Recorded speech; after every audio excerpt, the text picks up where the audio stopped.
मीठी बोलिया तोहर केहू के दीवाना बना दे। मीठी बोलिया तोहर केहू के दीवाना बना दे।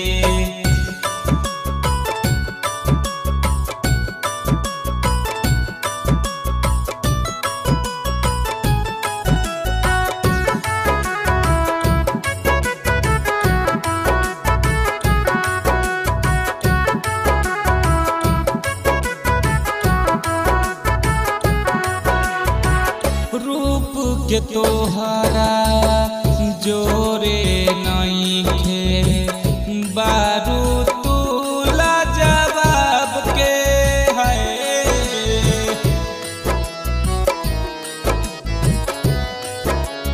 हो सुंदर गोरे रूपवा खिलल बाटे तोहरो गुलाब के।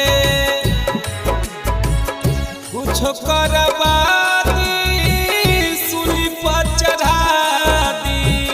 कुछ करवा दी सूली पर चढ़ा दी। नौसे नौसे नासा चढ़ा दी। मीठी बोलिया तोहर केहू के दीवाना बना दे। मीठी बोलिया तोहर केहू के दीवाना बना दे।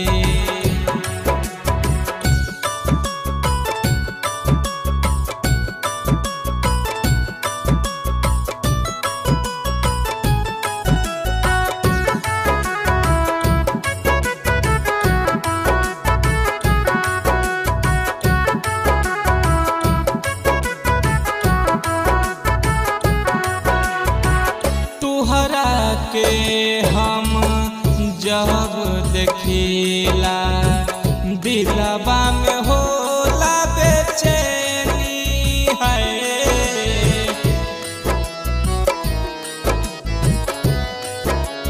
हो नजरिया मिला के तो मुस्का के तोहरे दीवाना हो गई।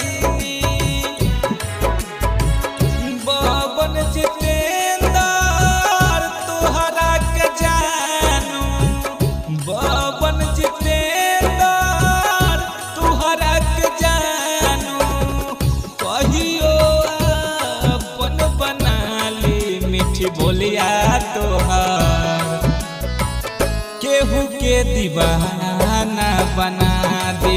मीठी बोलिया तोहर केहू के दीवाना बना